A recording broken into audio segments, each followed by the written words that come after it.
I did.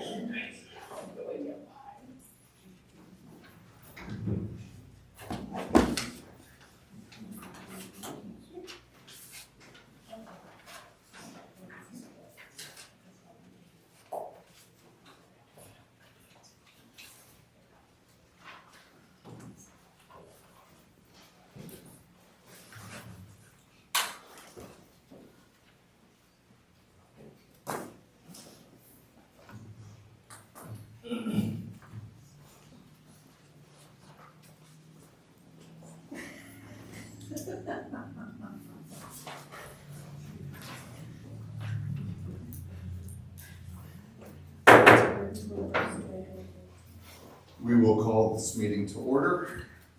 Madam Clerk, would you please call roll? Ronnie Bush. Here. Samuel Newton. Luann Hayes. Here. Casey Anthony. Present. William Hadley. Here. Jim Hart. Here. Kurt Copeland. Here. Adam Monroe. Here. Larry Jogers. Here. Brooke Dynier. Here. Scott Helms. Present. Jackie Denista. Here. Nicole Baker. Here. Steve Frick. Brian Grant. Tim Whalen. Here.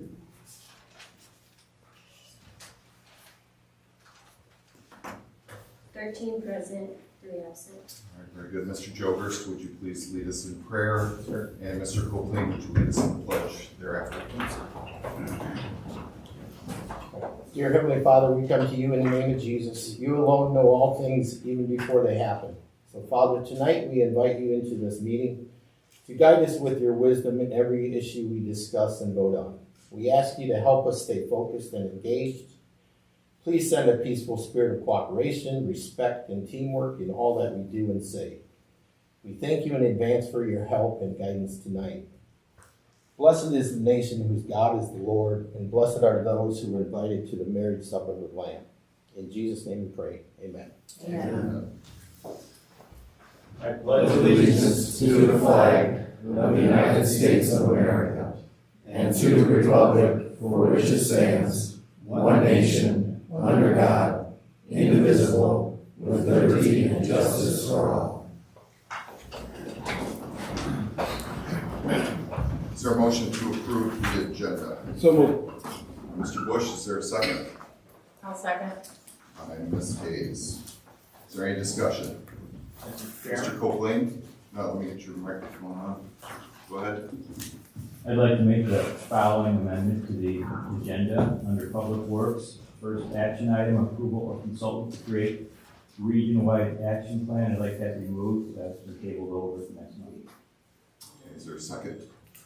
Second. By Mrs. Wagner, thank you. Any discussion on the amendment? All those in favor, please say aye. Aye. Any opposed? Mrs. Kmeester? Can we do B by itself? When we get to the consent agenda, I'll ask if there's any items that you'd like to have removed. We'll do it then. Any other discussion on the agenda? Seeing none, all those in favor, please say aye. Aye. Any opposed? Okay, now we'll move on to the consent agenda. Is there anyone that would like to remove any items from the consent agenda? Mrs. Demeester? Yeah, I have, A to B separate. So you'd like to remove A and B? Yeah, and, school nursing home B by itself. Okay, so you're asking to remove the entire consent agenda? Yes, B, Just B, all of them. but just letter B in every item under letter B? Yes. Okay. So you're leaving A on? Well, I guess I'm needing to vote for each one separately. You're talking about the claims, we'll discuss that, but I'm asking if you want to remove letter A from the consent agenda for discussion, the minutes. No. Oh, thank you. Anyone else? Okay, is there a motion to approve the consent agenda letter A? So By Mr. Copeland, is there a second? second. And Mr. Hart. All those, or I'm sorry, Madam Clerk, would you please take roll on letter A?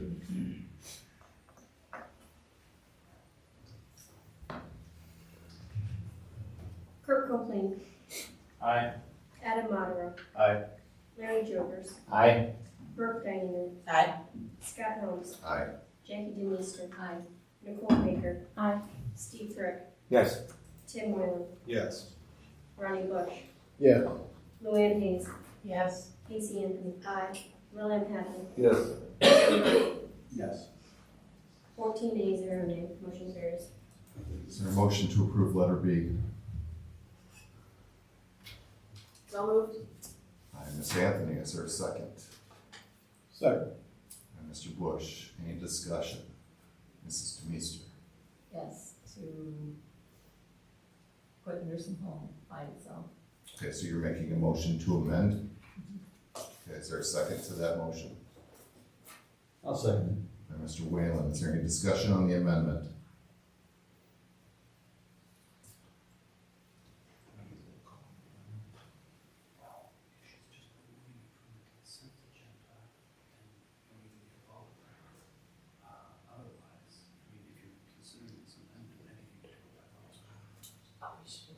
Okay. So you're wanting the claims completely removed? Nursing claims Vote on separate. voted on separately? Okay.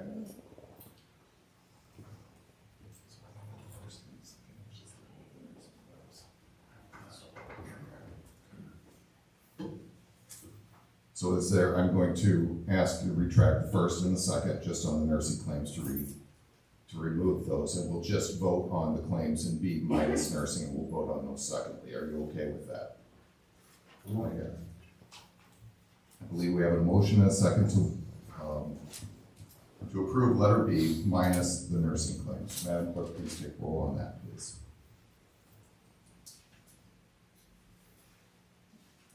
The application was to approve letter B or to remove the nursing home claims.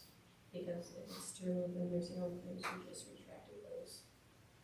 All right, let's take a vote then on the amendment to remove nursing claims and vote on them separately. Take a roll call vote on that, please.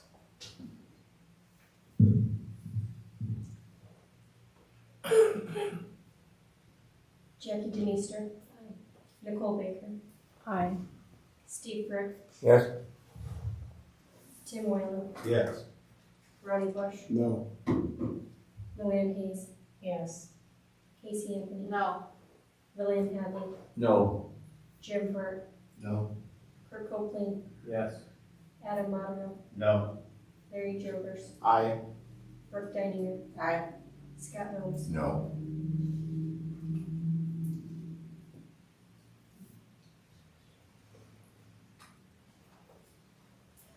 Eight ayes, 6 nays, motion carries. All right.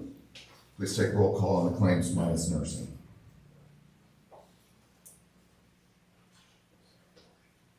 I believe Ms. Anthony made a motion for letter B, and Mr. Hart made the second for B. Is that correct? Mr. Bush. Mr. Bush, I apologize. So we're voting right now on all the claims minus nursing.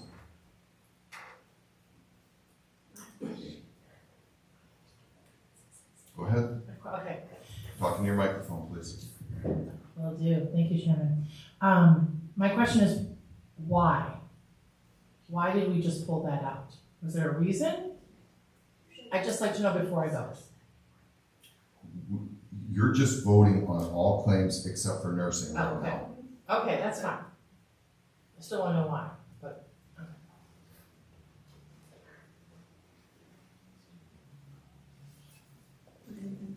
Please. Casey Anthony. Aye. William Hadley. Yes. Jim Hart. Aye.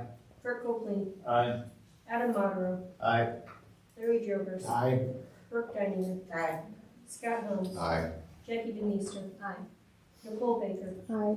Steve Frick. Yes. Tim Whalen. Yes, ma'am. Ronnie Bush. Aye. Luann Hayes. Aye. 14 ayes, 0 nays, motion carries. Well, if I'm keeping up, I believe I need a motion to approve the nursing claims. So moved. Mr. Bush, is there a second? Second? Ms. Anthony, discussion. Ms. Hayes? Yes, I would just like to know, the reason for pulling this out separately from everything else. Mrs. Demeester, would you like to respond? You don't have to, I'm just asking. This is for paying claims, correct? I don't wanna. Oh, we have, okay, we have utility, and, I mean, we have to keep the lights on. You asked, Okay, all right. Any other discussion? Madam Clerk, please take roll on paying the nursing claims. Ronnie Bush. Aye. Luann Hayes. Aye. Casey Anthony. Aye. William Conley. Yes. Jim Hart. Yes. Kirk Copeland. Yes. Adam Baldwin. Aye. Larry Jovers. Aye. Brooke Diner. Aye. Scott Holmes. Aye. Jackie Demeester. No. Nicole Baker. Aye. Steve Fripp. Yes. Tim Whalen. Yes. 13A, 1 nay. Motion carries. Thank you very much. We'll move on now to public comment. I will ask that when you come up to the podium here in the center, please state your name. You will be given 3 minutes. I would also like to let the public know to please do not speak on political matters, do not mention political parties or affiliations, or discuss personalities of board members. Ladies and gentlemen, as a longtime advocate for passenger rail, Chicago to Dubuque, I want to submit this for your consideration. A resolution to be considered by yourselves. Be it resolved, Stephenson County Board fully endorses a federal or state of Illinois funded feasibility study to evaluate and determine economic viability and everyday usefulness of extension of Metro rail passenger service Rockford to Freeport. Study should address 2 options: use of existing Canadian national tracks or restoration of the old 1900 to 1920 Freeport to Rockford interurban route, now an inactive bike path. Thank you so much. Thank you. Anyone else?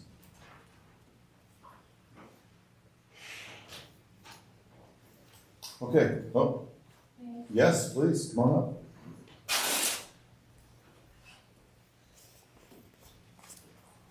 If you could please state your name and come on. Thank you.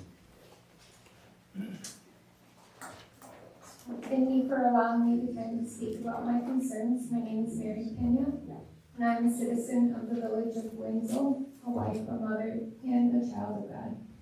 I am here on behalf of my fellow citizens, and most importantly, my Savior, Jesus Christ, who is the name above all names. God has put it on my heart to come to you and ask that you stand and protect the citizens of Stephenson County against the state and federal government. It is starting to happen again that mandates on masking are being put into place, and they are slowly rolling out new variants, giving away COVID tests, and stocking up on vaccines. I ask what this board is prepared to do for our local citizens when they decide to try once again to take our constitutional freedoms away, our God-given rights. Will you stand up for us? Will you fight for the Constitution? Will you protect our businesses from closing, our local families from losing everything they worked for and loved? Will you protect our children in schools from being forced to cover their airways and prevent it from breathing fresh air for many hours a day? Will you respect our right to choose what course of medical treatment we will receive, or will you allow forced vaccinations by employers, forced masking to enter facilities that we need access to receive life-saving medical care, forced face coverings required to carry on with our daily activities of running errands and gathering groceries to feed our families? I realize that what I'm asking of you is a lot, and I'm asking you to go above and beyond what we have been taught, what feels normal to us, to go beyond the boundaries of the current laws that are in place. But I am here to inform you that this is not about politics. This is good versus evil. If you are not aware of that, I ask you to research and find for yourself all of the lies that we have been told by our government and media. Research the results of the effectiveness of face coverings and COVID vaccines. The information is clear. The problem lies within you to believe. Use discernment and follow your heart, not what you're being told. You must accept this fact. We are all being called to the army of the Lord. We can't lose this battle because our Lord is in the fight with us. Ephesians 6:10-11. In conclusion, be strong in the Lord. Be empowered through your union with Him. Draw your strength from Him. That strength which His boundless might provides. Put on God's whole armor, the armor of a heavy-armed soldier, which God supplies, that you may be able successfully to stand up against all the strategies and deceits of the devil. I will close now, leaving you with one of the most important decisions you will make in your position as board members. Will you take a stand for the lives of thousands of human beings that deserve to be protected? Thank you very much, ma'am. Is there anyone else that would like to have public comment? Okay, seeing none, we'll move on to the auditor's report. I believe we have someone here from Sikich. Please come on up. And all of you should have copies of the audit, I believe. If not, Mrs. Newcomer can get you copies.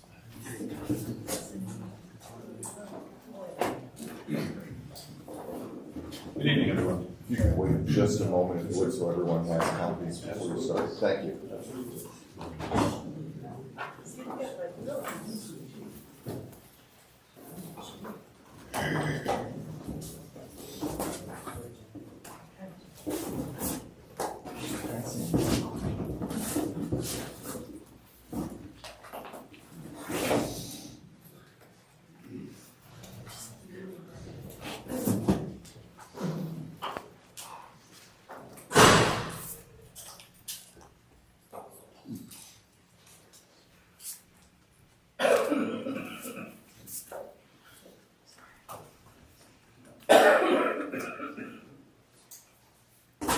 Georgia.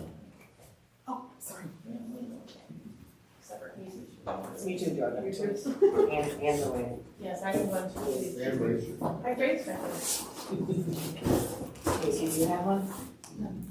Casey needs one too. Oh, I'll pass it on.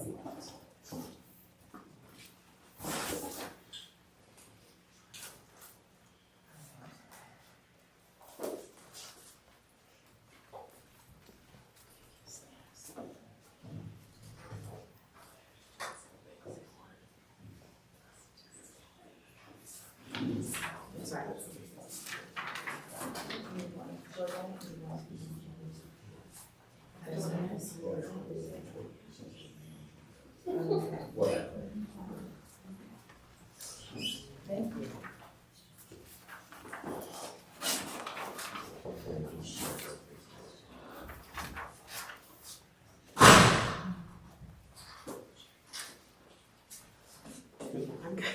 Thank you. Of course. Thank you, everyone. Good evening, Mr. Chair, members of the board, thank you for providing me the opportunity to be here this evening, present the results of our audit of the county. This is as of for fiscal year ended December 31st, 2022. I know you all just received the reports. I'll be covering the annual financial report, so if you have that document, that's what I will be focusing my comments on this evening. Within that report, if you turn to page 1 of that document, you'll find this on Sikich letterhead titled the Independent Auditor's Report.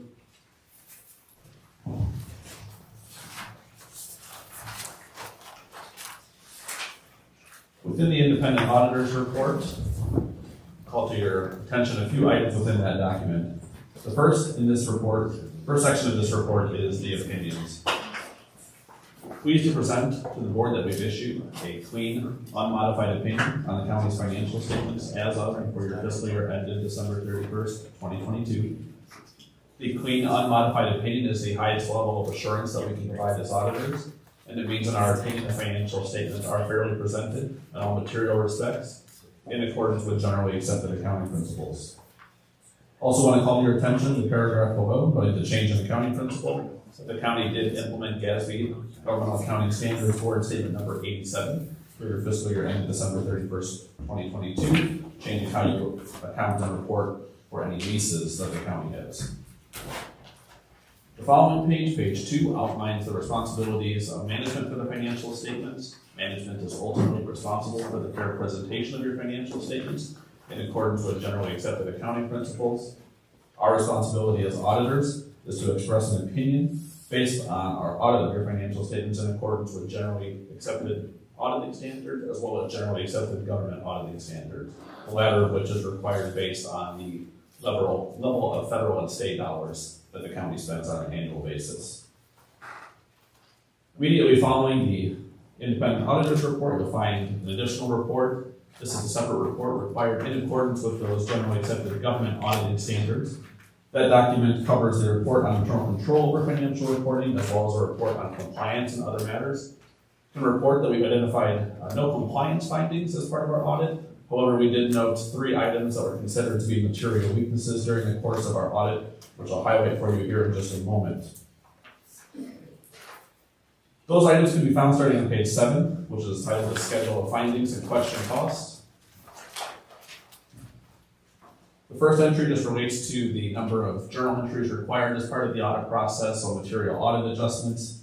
2022-002 relates to the county's capital asset record keeping. And then comment 2022-003 relates to the nursing home receivables and ensuring that the county has adequate procedures in place to go through and review those amounts and monitor those amounts. I'll talk more about the nursing home in a few moments as we look at the financial results. From there, if you can turn past the remaining pages in that section and turn to page 12 of the document titled the Statement of Net Position.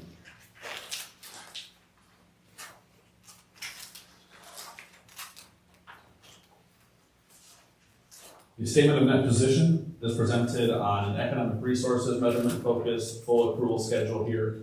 This means all of the county's capital assets, all of your long-term liabilities are encompassed within this presentation, intended to provide the most complete picture of your financial statements that you can see for the county as a whole. You'll see 3 columns presented on the right side of this page, your governmental activities. This is your taxpayer-supported funds. The business type activities include your nursing home fund, and you have a total column on the far right. I'd ask that you focus your attention on the unrestricted, second line from the bottom, the unrestricted net position. These are the amounts available you have for ongoing operations. For your governmental activities, that amount was $6,876,347.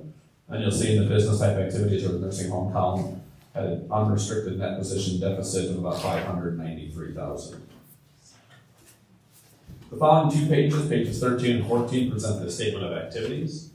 The statement of activities presents the expenses for each of your functions or activities on the far left side. Those are then followed by the program revenues that you have there for net expense or revenue on the top of page 14. Below that, you'll see your general revenues, the largest of which are your taxes. 5th line from the bottom there, you'll see is title change in net position. Overall, for fiscal year 22, your net position for your governmental activities increased $7.6 million. You have a drawdown in your business type activities, again, the nursing home of $947,000. So overall, just under $6.7 million of the net increase or your net position for fiscal year 22. The following page presents the balance sheet for governmental funds. You'll see 4 columns presented on the right half of this page. Your general fund, your American Rescue Plan Act or ARPA funds as a major fund in the 2nd column. All of the county's non-major governmental funds are presented in the 3rd column, and you have a total column on the far right. Your general fund being your main operating fund, I ask you to focus on the 3rd line from the bottom there, which is your unassigned fund balance in your general fund. $7.34 million as of December 31st, 2022. That equates to about 60% of your general fund expenditures for fiscal 22, or about a 7-month fund balance cushion there. Pretty consistent with what we would expect to see for a December 31st year end. Think about your property tax cycle, your property tax revenues. There you are waiting for those property tax dollars to be distributed there. So you do need to have some sort of a cushion in place for that as part of your fund balance at year end. Page 17, the statement of revenues, expenditures, and changes in fund balance for your governmental funds. Again, same four columns presented here. Fifth line from the bottom is your net change in fund balance. Your general fund had an increase of $884,000. ARPA had a slight increase there, primarily just driven by your investment income in the fund of $41,000. Your non-major governmental funds drove the majority of that increase, $4.7 million. So a total fund balance increase of $5.66 million. Turning back a few pages to page 20. Page 20 presents the nursing center fund, as well as your internal service fund. We're going to focus on the nursing center fund. Nursing center fund, the middle of the page is the operating income or operating loss for fiscal 22 was $1,045,256. Now we have to take into account with that in addition to that million that you're presenting here, you had about a $900,000 positive figure flowing into that number related to your Illinois Municipal Retirement Fund adjustments there. So that number is actually somewhat misleading in terms of what the actual results were, because you have that change from your IMRF net pension liability or net pension asset flowing through there. You'll see the impact of the market and correction coming through in fiscal 23's report for that, because you do report that information 1 year in arrears. So December 31st, 2021, IMRF's funded status was much better, about 20% higher than what we saw as of December 31st, 2022. So you'll see the opposite impact flowing through to some extent in 2022. So the operating loss of $1 million, you also, so your change in net position for the nursing center fund was $946,000 after the other transactions that flowed through that fund. With that, what that tells you is you have a structural imbalance in the nursing center fund that you need to be able to monitor. That's why we have the comment related to the nursing home receivables there, to ensure that your nursing center, you're looking at those amounts there, determining whether or not those amounts are going to be collectible for that. We can see the impact of that imbalance on the following page as well, which is your statement of cash flows. Statement of cash flow strips away some of the other pieces here, really just looks at what we have from a cash standpoint, what's our cash position here. Your net cash from operating activities, so these are your charges for services offset by your payments to suppliers and your payments to employees here. So your net cash from operating activities, you had a net cash drawdown of $802,000. You had net cash from non-capital financing activities in the next section of $519,000. You factor out the receipt of loans from other funds to cover that. So that's factored into that total as well, making up the majority of that total. So the third line from the bottom here, net change in cash and cash equivalents, you did have a drawdown of about $283,000, so about $300,000 in cash as of year end for the nursing center fund. I can't emphasize enough the importance of continuing to monitor this. I know this has been a topic of conversation for the board on that, but definitely something that from a sustainability standpoint and just a structural financial balance standpoint, demands and needs that current and ongoing attention from you all on that. But with that, I want to express our gratitude to the county, to this newcomer, the treasurer, finance director, staff, anybody that's involved in the audit process. It's a long process, a lot of information exchanged back and forth there. But with that, I'm happy to answer any questions that anybody may have on the report. Thank you.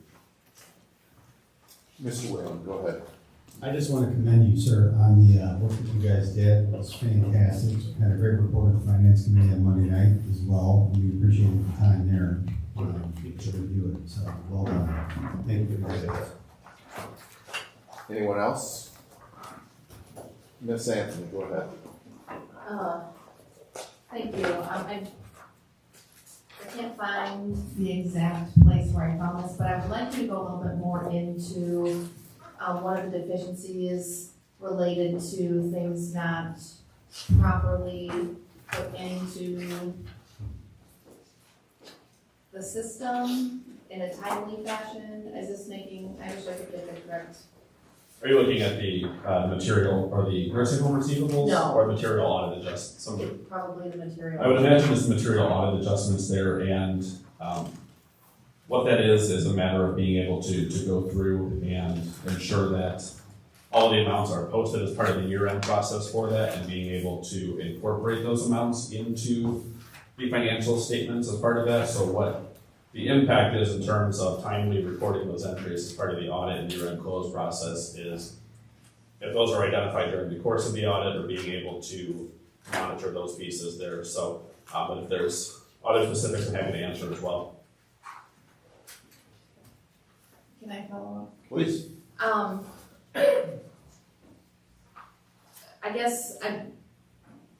It says specifically did not properly record all necessary financial statement adjustments. Yeah, so that was, so within the auditor's communication to the county board of management, there's a listing of the entries there. So that comment is really driven by the number of entries there. So generally what happens throughout the course of the year is your financial statements are prepared on what we call a cash basis. So you're not making accrual entries as part of the year-end process. So the majority of the entries that we're looking at as part of that are related to that year-end close process throughout the course of the year for that there. Within the separate single audit report, management has incorporated its corrective action plans and responses for that as well to address that. So that's why we look at this and determine whether or not the nature of the adjustments that we identified during the course of the audit, what the impact would be on the financial statements if those entries were not posted. So that's what's elevated it to that material weakness level there. So it's a matter of, we've had ongoing discussions with management, with staff to provide additional documentation we can in terms of how to gather all the necessary information for these entries there to assist with going through and being able to do that. Certainly, I think, with a limited staff, it presents some challenges in terms of the number of people that are involved in that and the amount of activity flowing through there. But ultimately, yes, we would like to see a reduction in the volume of adjusting journal entries. What that would do is allow us to consider the severity of this comment, potentially taking it from a material weakness down to either a significant deficiency or deficiency, or ultimately, with the goal of eliminating it from our report altogether. Thank you. Speaking of that, when we're talking about internal controls and segregation of duties, when you say given a limited number of personnel at the county, what specifically, is that a specific department you're speaking of, or? Within finance and within the ability to have people that understand and are able to capture the information on that. So I think staff, the finance director role, other, obviously working with Ms. Newcomer on that, the treasurer, all qualified, competent individuals in their respective roles on that. Part of the nature of county government, I'm not telling you things that you don't know as part of this process here, but county government is one of the more decentralized types of governments there, so oftentimes finance is reliant on getting information from other departments as part of that as well.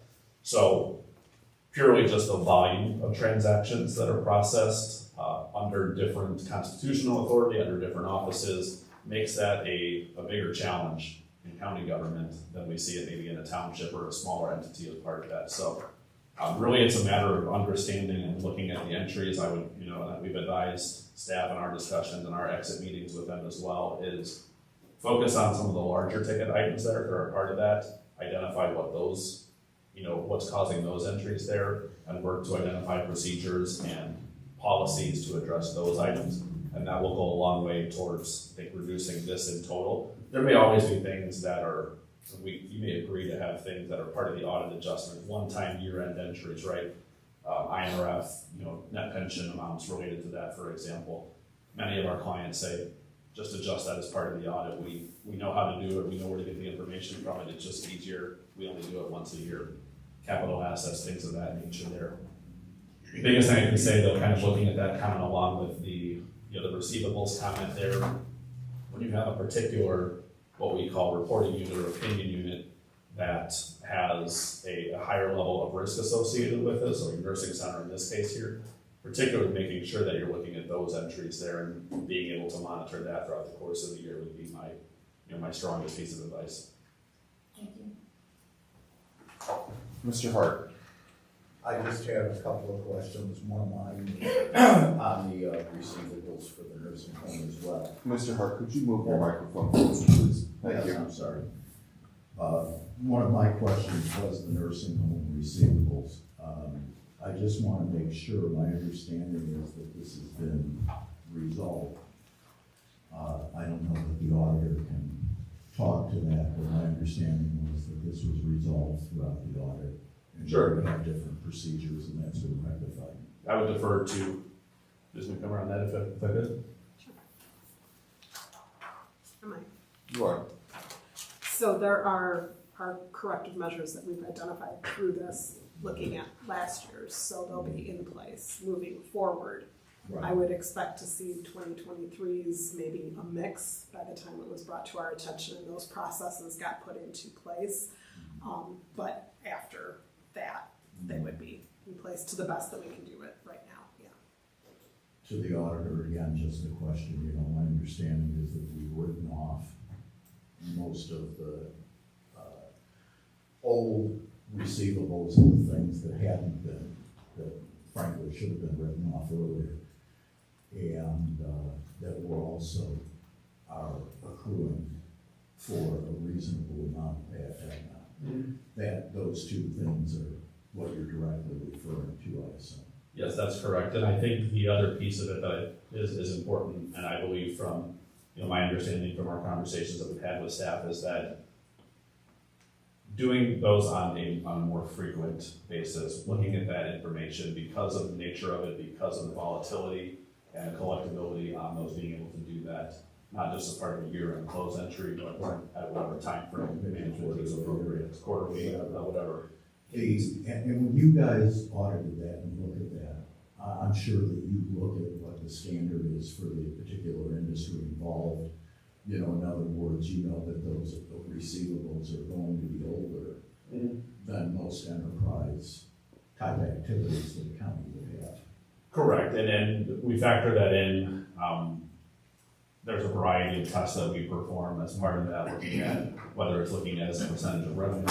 Oftentimes, obviously, since we're doing an audit after the balance sheet date, we're looking at subsequent collections there to factor that in, determining whether or not that receivable and allowance is appropriate based on that.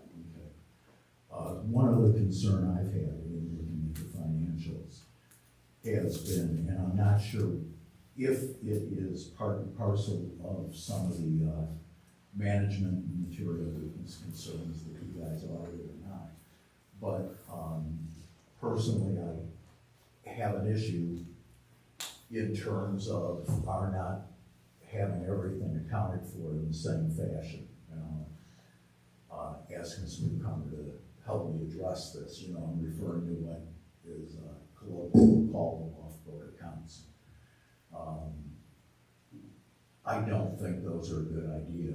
I think those end up creating more accounting and transactions than we'd like to see. And I also think it becomes difficult from a financial management standpoint to make sure that those are treated the same as all of our other entries, all of our other accounting, and then everything flows into the general fund at the point in which it should do that. So,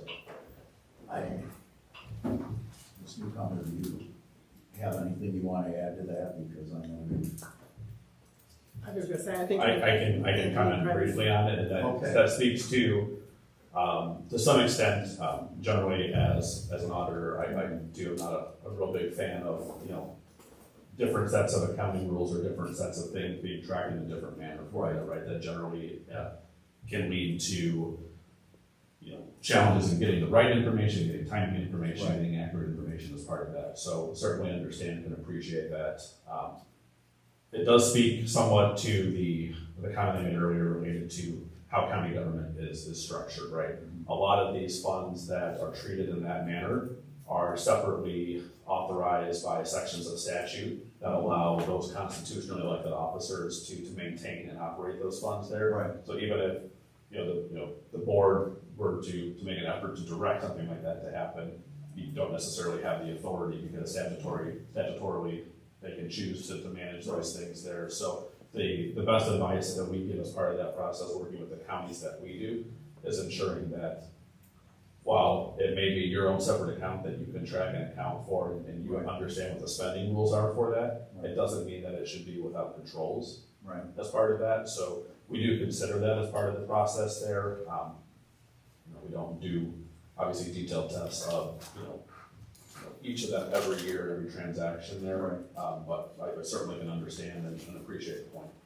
Yeah, because you're right, the regulatory funds are something that we have no control over, be it commissary for jail, or, a number of things along those lines. That's always the one that comes to my mind. But for the rest of them, just for good best practices, accounting practices, I would think we'd want to treat all of those exactly the same and treat all of the ones that are unavoidable because they're regulatory, because it is a statute separately, so we have that uniformity.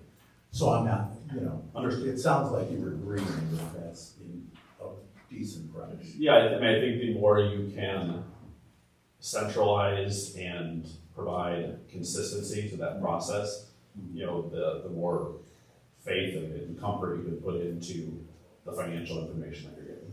And it makes the audit a little bit easier. It has, just generally eliminates a lot of chaff and frictional costs. Well, right, it's information that's getting to finance timely, so they can report what they need to make sure that those pieces are in place for that. Right. So, okay, thank you very much. That's all I have, Mr. Chairman. Mr. Hadley. Yes, I have a couple questions. In number one, I'm going to piggyback on Mr. Hart's comments also. How many counties do you do by estimate in the state of Illinois? Top of my head, I think we are working with probably between 6 and 8 counties right now. I have to put it somewhere in that range. Okay. Could you go to page 68 and 69? I want you to walk me through some things. I want to understand things a little bit better here.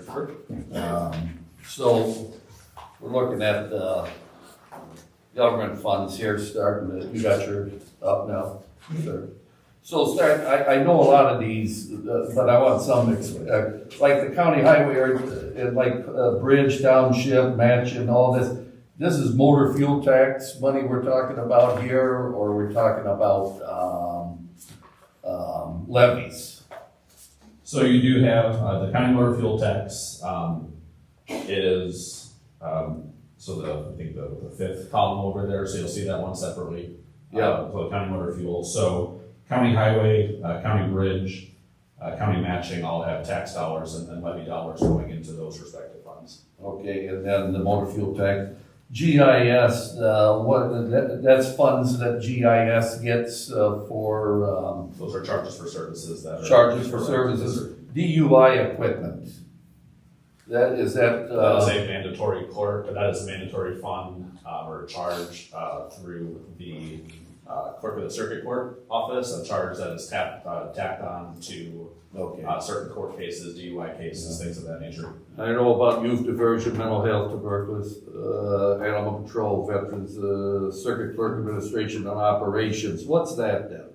That is one of those statutorily provided for funds that the clerk of the circuit court is able to charge a separate operation and administration's fee for the costs associated with running their office and running. And that's statutory. Correct. And then I know about the other two. Go over to page 70. On question this one, emergency services agency, about 160,000. What is that? I heard that he had like about over 100,000 sitting in this account.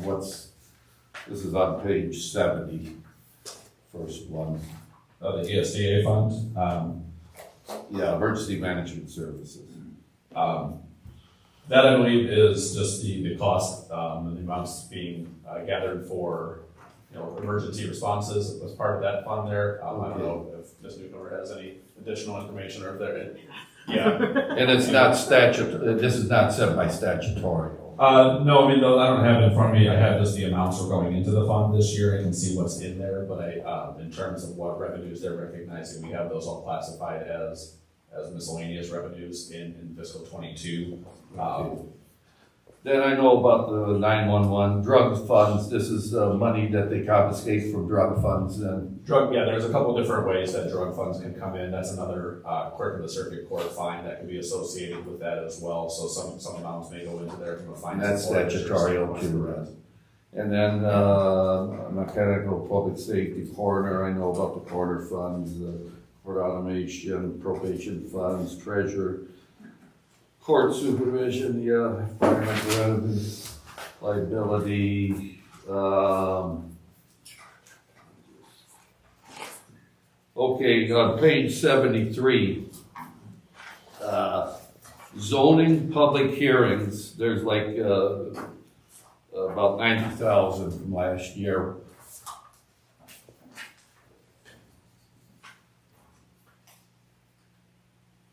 That's not statutorial, right? That's funds that we take in is, Correct, those are charges for services that. for charges of services. Correct. Okay then, and, I know the rest of everything here, and then it goes back. So I wanna go to, I'm done with special revenue. I wanna go to, page 80. And, I'm concerned about, a couple things. I know about, let's take the nursing center, for instance, 3,706, what was that? Is that there's like three things we have at the nursing center. We have a commissary fund, not a commissary, gift. A resident account and gift account, I believe. Well, we got, hold on, so we got, gift shop fund, we have a special resident account, and then we have a pop fund. Is that all three of these in here, or? That may be for the nursing center, I'd have to go back and verify that, in terms of what's included in there, whether or not any of those amounts were in the other fund here. But these funds, just for context, as a custodian or custodial funds are all funds where the dollars flowing through here are intended to be basically pass-through dollars. So the county is simply custody of the accounts, but they're required to be used for purposes kind of outside the scope of traditional regular county operations. Now, the prisoner's account, is that the commissary we're always talking about? That is correct. And they generally use all their money. It sounds no ending balance then. Correct. So yes, all the funds in and out are washed there. So this is just the balance in those at any particular point in time. The reason I bring that up, I'm very familiar with it. I spent 30 years with the Illinois Department of Corrections. I know the state law. State law says that this is a statutory fund. I know that he has control of. That all those funds that come from that account have to be used to benefit the inmates, the sheets, pills, whatever, and stuff like that. But and you get to see all that. I know that's statutory. Then there's the jail pop fund, civil processing. But I just, then go over to page 82 on the nursing center. Then I see there's another fund here with 23,000. What is that one then, please? Sure, the second, yeah, so I see there's two, one's 3,000. Then the other one is 23,000. that is so there's, the first one that you're looking at, the 3,000, is the balance sheet portion of it, so the statement of position. So page 82, what you're looking at there, those are the amounts that came in for the year, so that's the income statement. So there's 23,000 of receipts that came in, 28,000 reimbursements or funds going out of there. So you'll see at the bottom of page 82, then the 3,706, which is the ending balance. Would that be the commissary, not the commissary, the gift shop and? I would believe that those amounts are all flowing through that column, that would be correct. So those three different funds, you're just putting them all in? I believe those are coming for presentation purposes. Correct. Okay, then. So that's all I have. Thank you very much. My pleasure. Anyone else before Mr. Hart? Mr. Hart. Just a quick follow-up question. Could you pull your microphone? Just a quick follow-up question. Are all of these, what do you term these off-book accounts? What do you refer to them as? Are you referring to the ones that we just went through? Any of them, anything that doesn't flow through department, like the building and zoning, or, everything we just talked about. So a lot of those funds do flow through the county general ledger, so really more so the ones that are not flowing through in the traditional manner are primarily within the pages that we just went through, the custodial funds for that. So custodial funds is the terminology provided by the standard setting body for how most of those funds are treated. And those are all, Generally on pages 80 through 84, 83. 80 through 83 is where the majority of those reside. let's see, bear with me a second, I'm going back to 83 and where's the spreadsheet? Correct, so yeah, so the combining statement of net position for custodial funds and the combining statement of changes in plan net position for custodial funds. So the majority of those are accounted for in those funds there, because those are funds where. Where's that? I'm having a hard time seeing, I just don't see that. On pages 80. I think, is that 84 or 84 that you have up there? So if you go just a couple pages before there, you'll see all of the funds listed out there. So those custodial funds, so that's the right page there. So if you're looking at page 83, you see prisoner account, jail pop on the top of that page.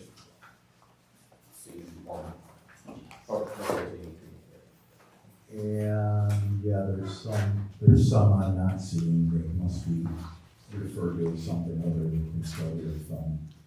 That's that's a major, The non-combining sheet, so those amounts that we went, so those amounts are, start on page 68. 68, and where are those funds totaled at? So they are 68 through 73 presents the balance sheet for those funds. So 68 through 70, 73 is where the total is for your balance sheet. And then 74 begins the income statement for those funds. I will say the majority of those funds are tracked in the traditional manner as part of the county's general ledger system, so they're not, I would not consider the majority of those to be, off book accounts or off balance sheet accounts. Okay. So the zoning public hearing event would not be. That would not fall under that, no, that's within the regular county general ledger system. Mr. Chairman, may I ask Mrs. Newcomer a question? Go ahead. I'm just curious if that public hearing fund is, I don't think that's the fund that we've been discussing. That was, yes. an off-county, what we've referred to as a off-book account. Which one do you think it is? I don't see it on this page, I just see the one that's flowing through in a normal manner. I don't see I think there's a secondary fund that includes the fees for the solar. I don't have the documents in front of me. I don't, Mr. Chairman, I was you just- know offhand. That's the fund. So You know what I'm I do not. Sorry. Mr. Hadley seems to believe that. That's the fund that she said she has 130,000 in. The zoning fees. Yeah, I'm pretty sure that's it. I asked about that. That's about the right amount. Yeah, That's in there. Okay. That's for that would 20, be my guess. She's yes. got 90,000 left, so. that's at the end of 2020. Okay. Well, that's not a custodial fund, or what the auditor would refer to as an off-book account. That was my confusion. Those funds typically flow back to the general fund, I believe. So there isn't another fund in that department that doesn't flow back into the general fund. Not off the top of my head. Okay. Anything else, Mr. Hart? No, that's it, thank you. Anyone else from the board? Is there a motion to receive and lay over this 2022 audit? So moved, Mr. Chairman. By Mr. Whalen, seconded by Mr. Jogers. Any other discussion? Seeing none, all in favor, please say aye. Aye. Any opposed? Motion passes. We will see this in October. Thank you very much for your time this evening. I appreciate it. Thank you. Ms. Henning is not here tonight. There is no zoning report. I do not believe she had any information to share with the board. There is no unfinished business. I will quickly move on to the chairman's report. Just a friendly reminder that we do have strategic planning sessions coming in October on the 13th and the 14th. It's Friday and Saturday. Friday will be from 5 p.m. to 9 p.m. and Saturday will be 8:30 to 4:30. I hope everyone can plan on coming to these and participating. I believe it's vitally important. So please make sure you have that on your calendar, and we will also be sending out more information in the coming days and weeks. On October 27th and 28th is the annual UCCI Fall Conference. It's a great event to go to. It's down in Springfield. Most of it's held at the Abraham Lincoln Museum and Presidential Library. Begins on Friday, October 27th, starting at 6:30 p.m. UCCI hosts a dinner and a reception at the library. They usually have some entertainment there as well. Then on Saturday morning, starting at 9 a.m., UCCI will be sponsoring an educational seminar for county board members. Several board members typically go to this every year. I would encourage everyone to go. If you would like to go, please let me know by Friday, September 29th. I've already talked to Connie down at UCCI, and even though their deadline is October 13th for the hotel block that they have, rooms are filling up very quickly already. So I would like to, if you can let me know by a week from tomorrow whether or not you're going, we'll try to get as many people down there and make sure they have rooms. Finally, you may notice that there's not an action item on the agenda tonight under Nursing Center. The committee did approve entering into an engagement letter with council to represent the county for potential purchase. I have made the decision not to place that action item on the agenda for the county board until such time as Stern Rehab is willing to give me a firm date for a town hall meeting. I'm told that will be coming soon, but I think we need to follow that process, have that first before we start any further on the contract. That is all I have, unless anyone has questions. Mr. Hadley, go ahead. Yes, couple things on your email that you sent out today about the seating arrangements. I know that's your call, but I can go all the way back to the 1990s. That we've always put board members with their district members. Like for instance, Mr. Hart is my fellow board member and I work very close with him. We're bipartisan and we work very close together in our district. And it's always been that way that we've had our districts in order, you know, from District C and District D, E, and all through. So I'm kind of disappointed that I'm not with my fellow. I don't have no problem sitting next to these folks, but they're good people too. But we've always been with our district members and stuff. And also on the decorum, I have some concerns about it. I did reach out to the Attorney General's office today, did not receive a phone call back. We might be infringing on people's First Amendment rights, and we might have to, you know, a lot of these ordinances, and even our state's attorney can admit that one thing that if we ever get a civil attorney, we need to start going through our ordinance book. There is a lot of outdated ordinances in there that we need to correct. And this decorum might be outdated, and I'm thinking that, you know, by saying what you said, Mr. Chairman, tonight, might be infringing on people's First Amendment rights, and I'm concerned about that, and I'm looking into that. I've been to many schools that UCCI put on, Association of County Board Members, and there's pretty much, the public can say about anything they want to say as long as they're not using cussing words and stuff like that, but we need to probably look into that before, you know, we get slammed with a suit that, you know, somebody said something wrong or something like that. So that's all I got, Mr. Chairman. Thank you. Anyone else? Okay, thank you very much. We will move on to action items and information from standing committees. First up, we have Finance and Mr. Whalen. Thank you, Mr. Chairman. We have two items at Finance: approval of a resolution setting forth the employee contribution rates for group health, dental, and vision coverage. So I'll read a portion of this and then just talk about the percentages. Resolution of Stephenson County, setting forth employee contribution rates for group health, dental, and vision coverage for employees of Stephenson County, Illinois. Whereas on June 16, 2016, the County of Stephenson established an employee contribution rate for certain employees at 18% to be effective September 1st, 2016. And whereas certain employees of the county refers to all employees unless otherwise resolved. And whereas the county board has determined that the contribution rate should increase to 20% effective January 1st, 2024, and 22% January 1st, 2025, and 24% January 1st, 2026. And that will bring everybody in line at the same percentage rate. Now therefore be it resolved that the employee contribution rate for group health, dental, and vision coverage be set forth as determined above, and the resolution shall be in full force effective as hereby approved by the County Board of Stephenson County, Illinois, adopted this 21st day of September 2023. I noticed 21st could use a different, could use an ST instead of PH. Just noticed that.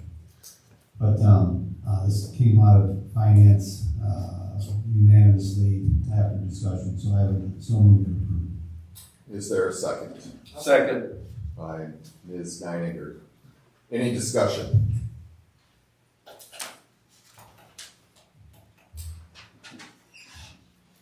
Mr. Hart, you have your button pushed. Yes, I have a question, and I'd like to, there was an amendment to look at this approval resolution. I'd like to make an amendment to this if I could. Okay. And my amendment would be to send it back to finance. And my concern is, what I'd like to do is perhaps have you look at a little bit of a structured or layered format for this. And where I'm coming from is, I don't think that it's fair to ask one of our county employees that's at or near minimum wage to necessarily pay the same percentage as a county employee that's a highly remunerated person, you know, that maybe makes $70,000 a year. It's not uncommon to structure those things like classes of employee or salary bands. So my motion would be to send it back and structure it in a banded methodology relative to revenue. Okay, is there a second to Mr. Hart's motion? Seeing none, the motion fails. We still have the original motion to approve on the floor. Is there any other discussion? Mr. Hadley? Yes. Go ahead. Hello? Yeah. Yes. Why I was county board chairman, this is something that I've always pushed for and I support very much, because we got to keep ourselves in line with the cost of insurance going up and everything else. And like the other counties are doing, we already got all the elected officials pretty much up at 24%, and I support this 100%. Thank you. Mr. Hadley, is there anyone else? Seeing none, Madam Clerk, please take roll. Tim Whalen, Yes. Ronnie Bush, Yes. Luann Hayes, Yes. Casey Anthony, Aye. William Hadley, Yes. Jim Hart, Yes. Kirk Copeland, Yes. Adam Moderer, Aye. Larry Jokers, Aye. Brooke Deininger, Aye. Scott Helms, Aye. Jackie DeMeester, Aye. Nicole Baker, Aye. Steve Frick. Yes.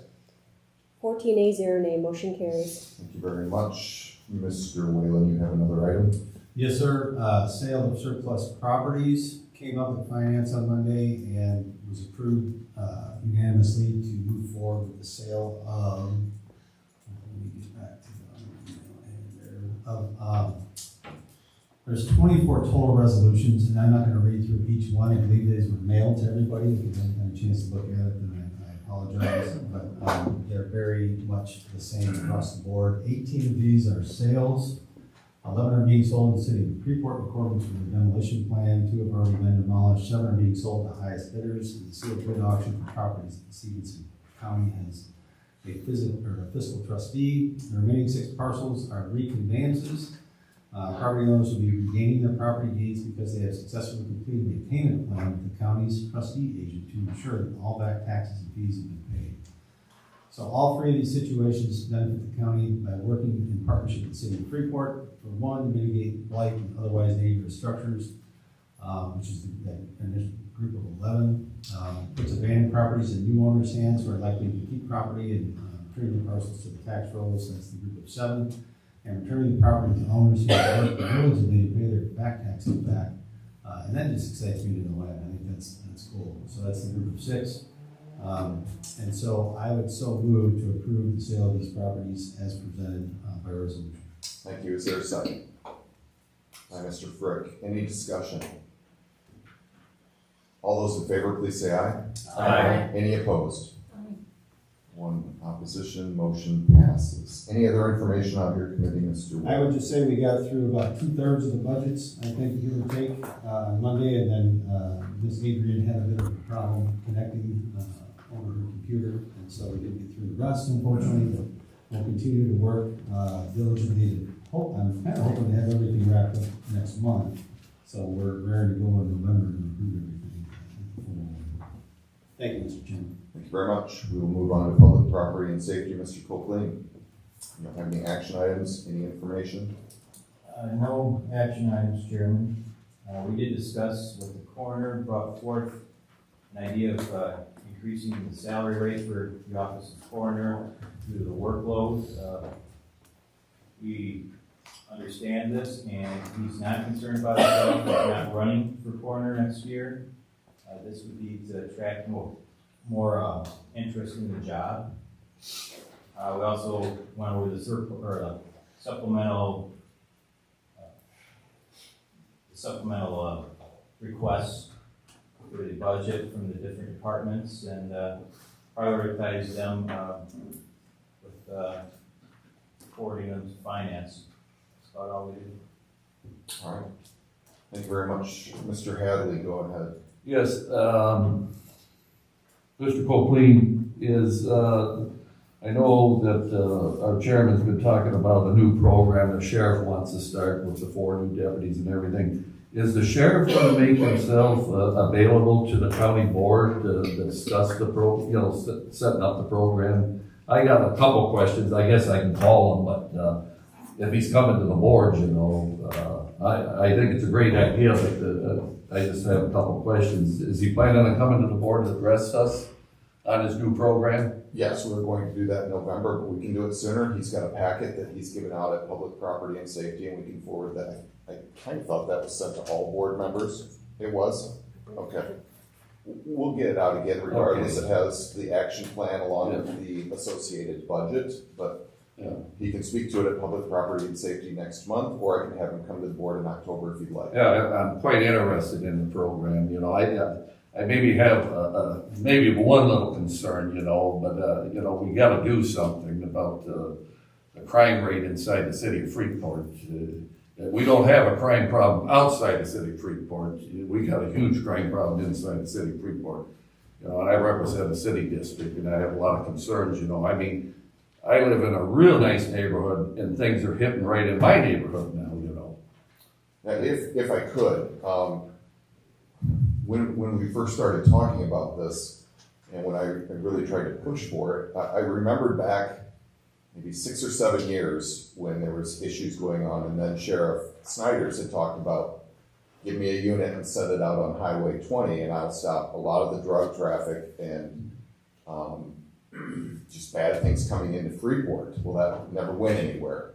So when we had opportunity to do it, I said to the sheriff, I'd really like to have a unit that will not only stop trafficking that's going from Chicago to, I believe he told me, Waterloo, Iowa, but also stopping what comes into the city of Freeport and stopping things that are going out of the city of Freeport.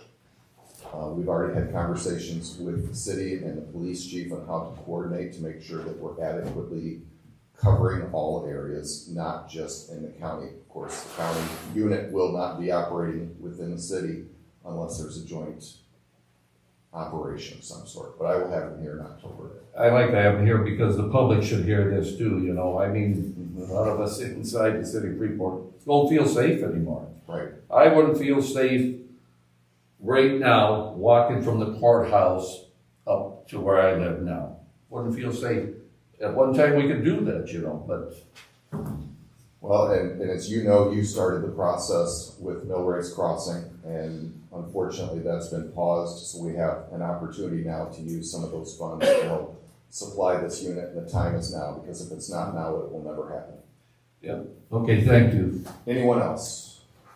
Anything finally from you, Mr. Copeland? That will be it, Mr. Chairman. All right, we'll move on to administration and Mr. Jogers. You have 3 action items? Yeah, thank you, Chairman. The first item up is the approval of resolution increasing the election judge compensation. This is the one that we talked about last month, and we were asked to move back to the committee, and out of there, we approved a rate of $195 per day. That was, I sent that sheet out that the clerk had come up with, and so with that, we have this resolution that was in your packet, number 6 item, I believe it is. I'm not gonna read the whole thing, but basically we're getting $20 reimbursement, and the county will do an additional $35 increase, so that is a basically a $55 increase for the election judges and then we'll have 2 elections next year, so that would be $4,375 per election, which is a total of $8,750 for those 2 elections. So, can I get a motion to approve? Are you making a motion, or are you asking for a motion? Asking for one. Is there a motion to approve by Mr. Copeland, seconded by Mrs. Steiniger? Any discussion? Mr. Hart? Just a quick question. I remember our last meeting, when we talked about this, I thought Mr. Whalen had a very good idea in terms of comparing it to a minimum wage. Hourly rate, where does that, I don't have your report in front of me. Not even close.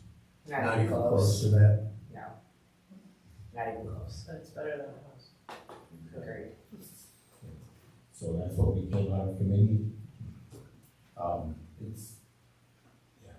It's basically, it says the average is $13 per hour, but they're gonna be there a lot longer than 8 hours or whatever, so. Yeah. Okay. So, Mr. Whalen? Thank you. Give your button pushed. Yes, Mr. Chairman, my wife is an election judge, so I'd like to abstain from this vote. I don't know if there's any, I don't want there to be any Yeah, issue. we need to get consensus from the board. Is there anyone that is opposed for him abstaining from this? Please raise your hand. No one seems to be Thank you, opposed. Mr. Chairman. You're welcome. Anything else, Mr. Whalen? No, sir. Ms. Hayes? I just wanted to comment that the fee that is paid to the election judges, no taxes are taken out of that. So when you take a part-time job and you deduct all the taxes, the take-home pay is very similar for the amount of hours worked that, to what we're giving out. So it is comparable. We did take that into consideration, and it's not as far off as what it may look like. Mr. Monterey? I wanted to add that as part of our discussion on the committee, we were very ready to approve this as a first step in garnering a larger, younger, more diverse pool of election judges. I know that was a concern and part of the reason it went back to committee, and that was part of our logic in very easily bumping up the pay to what you see before you. Thank you. Anyone else? Seeing none, all in favor, please say aye. Aye. Any opposed? Motion passes. Your next item, please. Okay, second item is approval of polling place accessibility grant. That was in number 7 in your packet. Basically, our county clerk applied for and received this $10,160 grant to make improvements to our county polling places for voters with disabilities. No matching funds are needed from the county, so it's no cost to us, but it does upgrade the polling places. Thank you. Is there a second? Second. By Mr. Modero. Any discussion? Seeing none, all in favor, please say aye. Aye. Any opposed? No. One in opposition, motion passes. Thank you. And your final item. The final one is approval of quote from Three Rock Solutions for server licenses. That was number 8 in your packet. Basically, this is a quote for the server licenses that must be upgraded before October 10th, 2023. That's part of that whole security upgrade, whatever. If we don't upgrade the licenses, putting the new servers in doesn't get us anywhere. So we need to do this. So, question, or I'll make a motion to approve. Thank you. Is there a second? I'll second. And Mrs. Hayes, is there any discussion? Madam Clerk, please take roll call on this, please. Larry Jogers. Aye. Brooke Deininger. Aye. Scott Helms. Aye. Jackie DeMeester. Aye. Nicole Baker. Aye. Steve Frick. Yes. Tim Whalen. Yes, ma'am. Ronnie Bush. Aye. Luann Hayes. Aye. Casey Anthony. Aye. William Hadley. Yes. Jim Hart. Aye. Kurt Copeland. Aye. Adam Modero. Aye. 14 A, 0 nay, motion carries. Thank you very much. Any other information on your committee, Mr. Jogers? Yeah, we discussed the budgets as well, and I believe we have them all submitted to finance. There. So, other than that. Okay, thank you very much. We will move on to court services. Mr. Bush, you do not have any action items. Is there any information on your committee? No more than we did discuss the budget and passed that and forwarded on to the finance. We did have a brief discussion about the Safety Act, which was going into effect. And right now, nobody knows how that's going to, what's all involved. I mean, we have to take it day by day. So. Okay, thank you very much. Move on to nursing center, Mrs. Baker. No action items, any information? Thursday night, we did approve a new RFP for a therapy service. The plan would be to have an agreement before you next month. We did receive a termination letter from our current provider, so Ivy and TCM are working on a solution with that. We are still in review of the budget. It hasn't passed out of committee yet, so hopefully next month we can pass that on to finance. And then census are at 41 right now. Okay. 41. All right, thank you very much. Mr. Hart. Quick question to Ms. Baker. I'd like to see if I could get something sent over to you to put on the committee for next month regarding some possible grants that have been presented to us by Eric Sorensen for nursing homes. They all have different parameters and such, but I think the proper thing to do would be to have you put it on your committee and go through that process rather than try to present it here.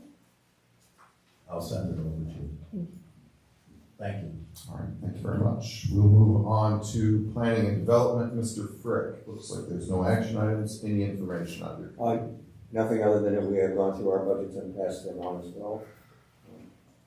Have some other things that we've been looking at as far as the future is concerned, but we're moving on with those as we can at this time. All right, thank you very much.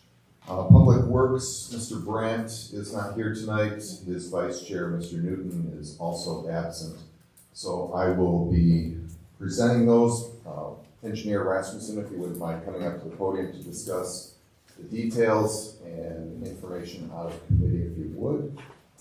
The first item is approval of HD 23-2120 00184-01 RS McConnell Road Full Depth Pavement Reclamation Project, Winter Helm Civil. Mr. Engineer Rasmussen.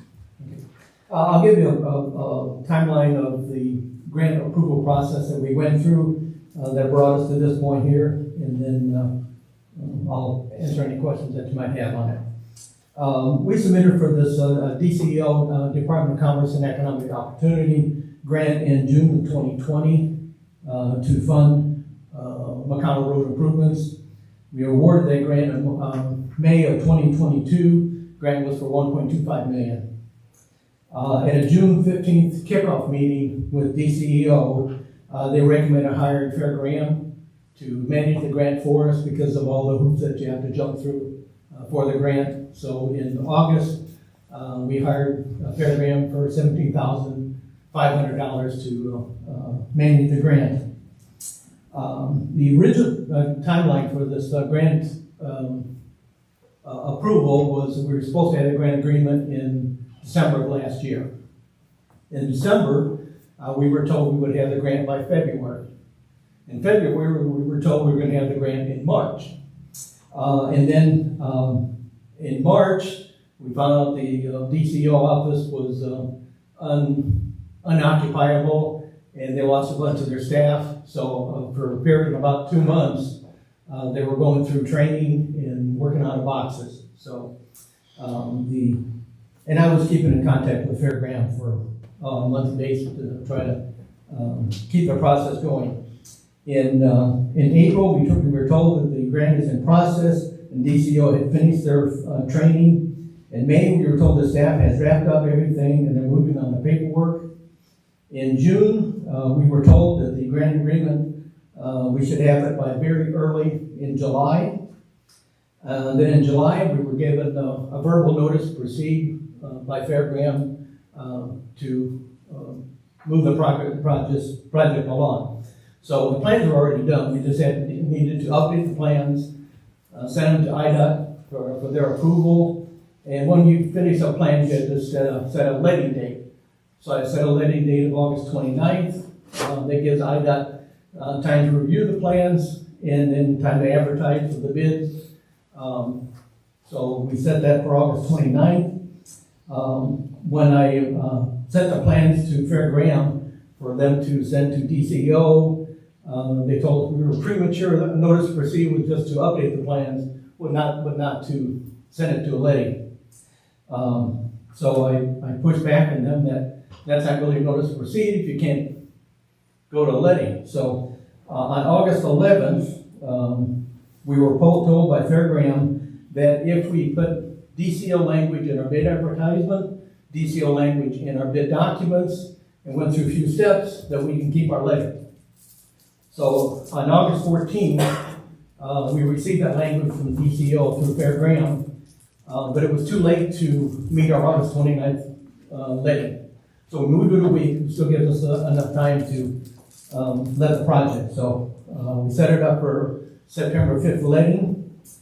On August 23rd, there was a meet and greet here in the county with Secretary of Transportation, Senator Chesney was there, and Representative Cabela was there. So, and I've known Secretary Osmond for 15 years. So I cornered him and I said, we need to try to get this grant agreement out at DCO. If there's anything anybody can do to push it along, I put a lot of pressure to try to get this thing going.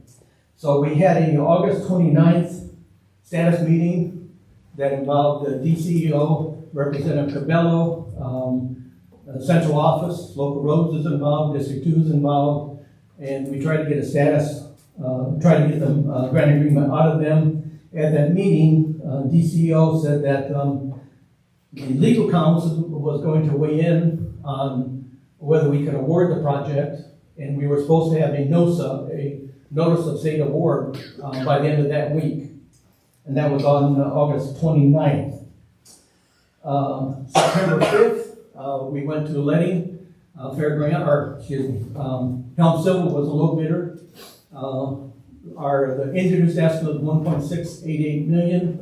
Low bid was $300,000 less than that. Second low bid was $100,000 over the engineer's estimate. So we got a good bid from Helm Silver over that. On September 6th, after we had the letting, DCO said that they were going to change the language in their grant agreement, but they're not going to change it until October. So on September 11th, Fair Graham notified us that we needed to reject the bids if we wanted to keep the funding process a possibility. At the September 14th Public Works Committee meeting, they recommended the approval of a low bid to Helm Civil and to fund the project with RBI, TARP, and local funds. We have, to use RBI funds has to be a bondable project. This is a bondable project, so if we choose to do that, we have funding available to do this. So it comes down to you have a choice of if you want to build McConnell Road this year. There's no time to get the award and bid it yet this year. We'd have to defer it until next year. So the choice is to accept Helm Civil as a low bidder and build this year. They're ready to start on Monday. So at the very real risk that we won't get the DCO funding. The other possibility is to reject the low bidder and award it next year. But when you do that, low bidder now has the engineer's estimate and he has a second low bid. So you can expect that will have an impact on what the low bid will be for next year. You got McConnell Road deteriorating over another winter. And then you've got the possibility of increases on your prices for next year. I checked historically. The 1.688 million, almost $1 million of that is oil. 945,000 of that is oil. So if oil is volatile over the winter, it'll have a dramatic impact on the price of this. So historically, our bid prices for HMA over the last 2 years gone up 10%. For road oil, it's gone up 53%. So oil is very volatile. So that's where we're at. And I'll be happy to answer any questions you may have. Before we begin discussion on this, is there a motion to put this on the floor? So moved. By Mr. Modero, second by Mr. Jokers. Mr. Hadley. Got a couple questions.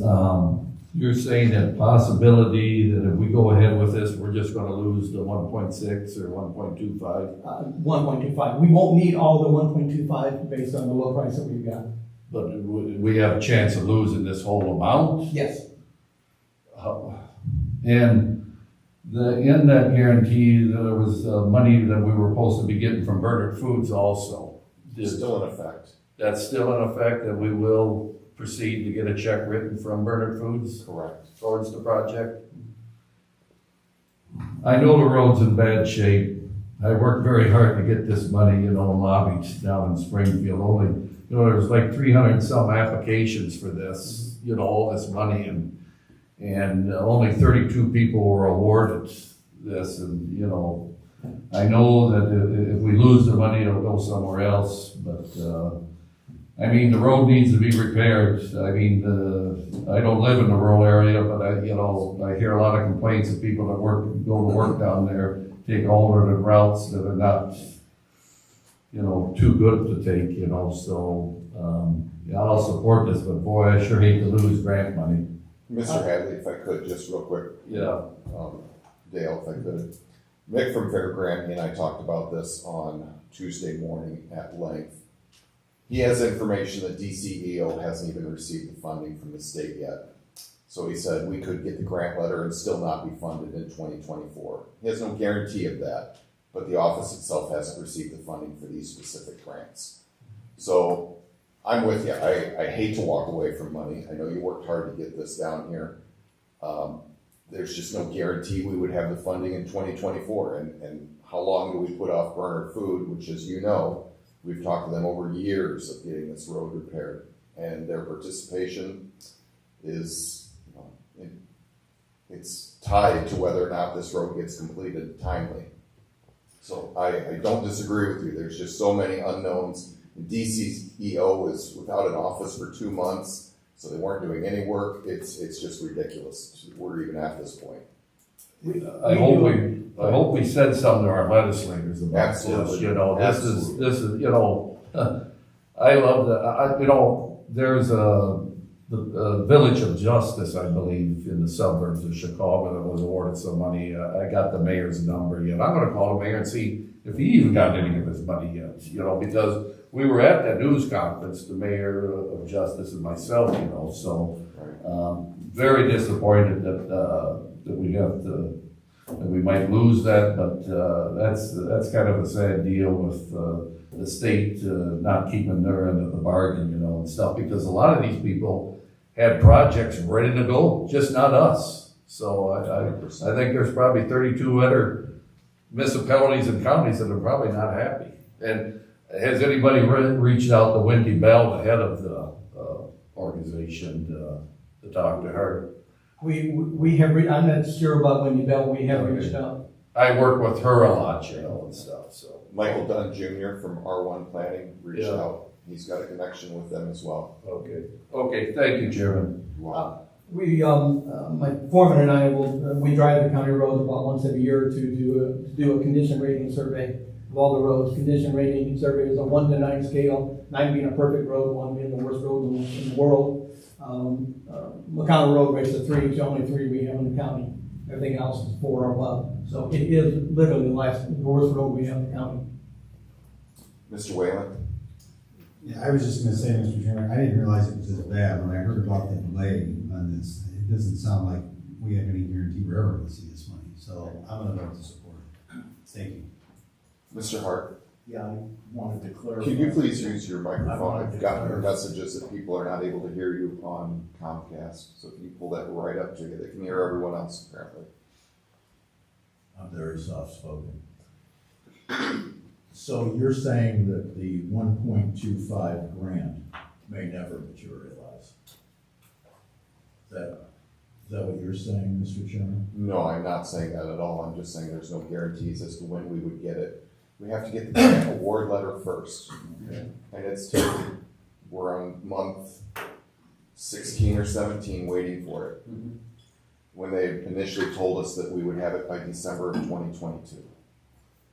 When we were awarded the job in May of 2022, the plans were ready. We just needed updated. We could have got a bid right then. And so this is something that's been a problem with the state. This wasn't a problem with, had we hired Fairground to manage this? The bulk of the problem with the delays, it comes out of the DCEO. I think there was some bad advice from Fairground over this, but they're not responsible for the delays in the grant agreement.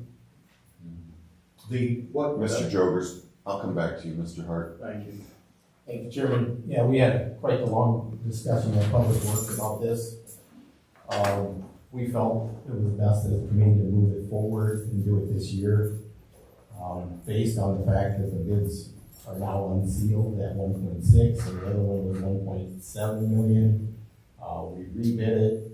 Oil, I think it was last week, hit $90, which was the highest it's been in a year. It's not expected to go any lower, but actually higher again.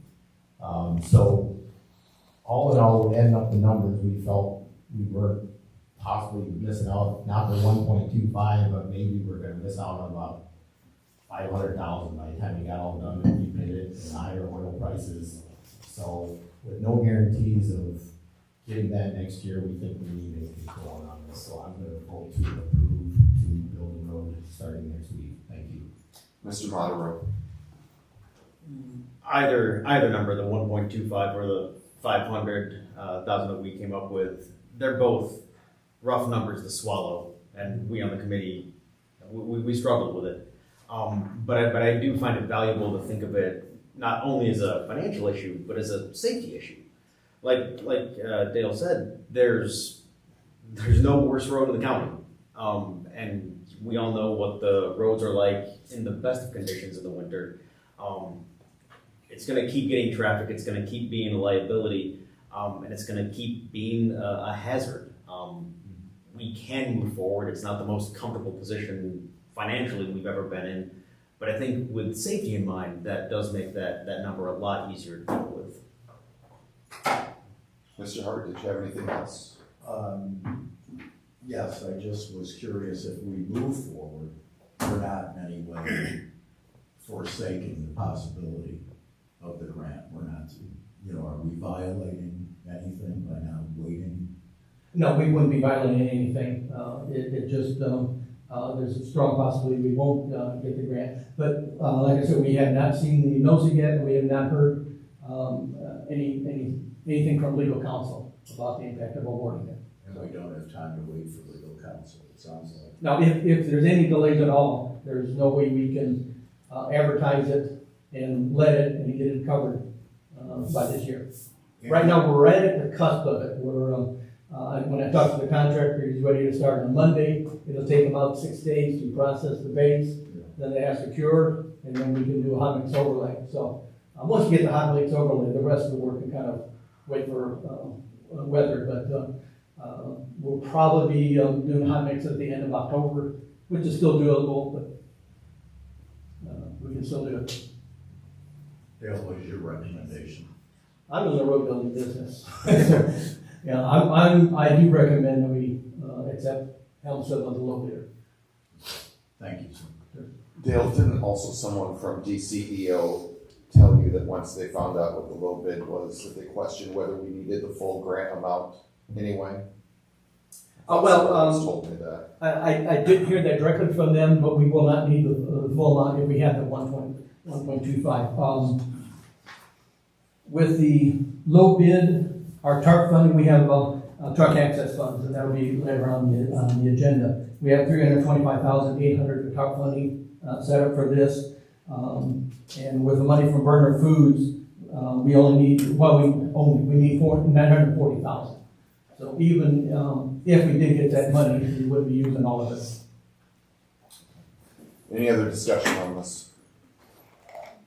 So we do have a motion and a second to approve. Madam Clerk, please take roll. Adam Modero. Aye. Larry Jokers. Aye. Scott Holmes. Aye. Jackie DeMeester. Aye. Nicole Baker. Aye.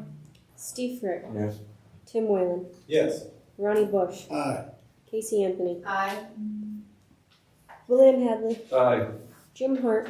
Aye. Kirk Copeland. Aye.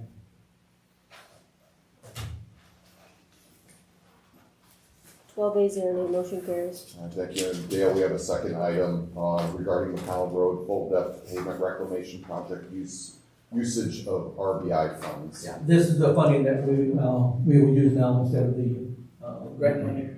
This is RBI funds. This is money that the county has received. This came as part of that gas tax increase from 3 or 4 years ago.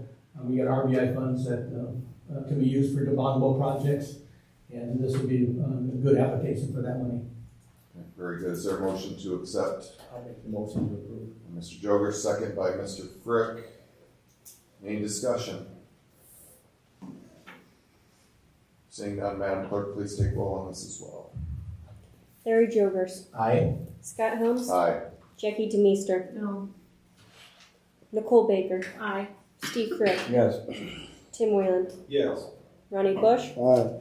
Casey Anthony. Aye. William Hadley. Yes. Jim Hart. Aye. Kirk Copeland. Aye. Adam Modero. Aye. 11 A, 1 nay, motion carries. All right, thank you. And Dale, we have one final item, approval of HD 2323 joint funding agreement for section 20-00184-01-RS.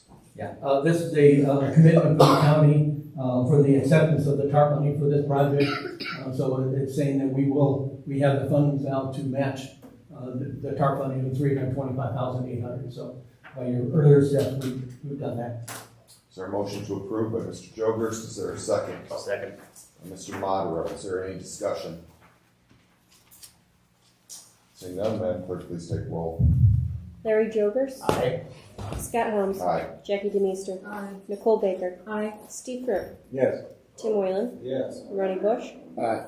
Casey Anthony. Aye. William Hadley. Yes. Jim Hart. Yes. Kirk Copeland. Yes. Adam Modero. Aye. 12 A, 0 nay, motion carries. Any other information you'd like to share with the board? That was enough. Thank you very much.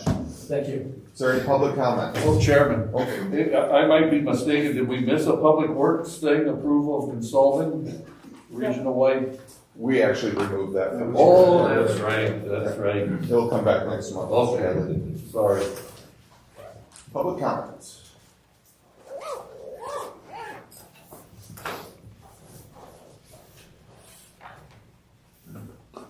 My name is Lori Youngblood. I would like to address what was brought up by Hadley during Chairman's report. I agree, the districts need to be seated next to each other. It makes sense. How or who was part of the seating tonight? Why so random?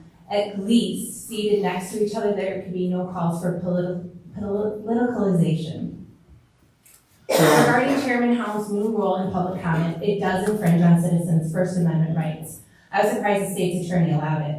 When the elected treasurer, Stephanie Helms, your wife, Chairman, used her public comment to name call me, you allowed it. When I reported it to the Attorney General's office, I was told it was her First Amendment right to use public comment to say whatever she wanted, even name call citizens. Your new rule can't be enforced as it is an infringement on First Amendment rights. The constituents cannot be silenced. In addition, your elimination of partisan speech but allowance of religious speech is equally egregious and offensive to some. Thank you. Anyone else? Seeing none, we'll move on to new business. If there is none, I don't believe, unless anyone has anything. All right, is there a motion to adjourn? Mr. Bush, is there a second? Second. Mr. Hart, all those in favor, please say aye. Aye. Any opposed? Thank you, everyone.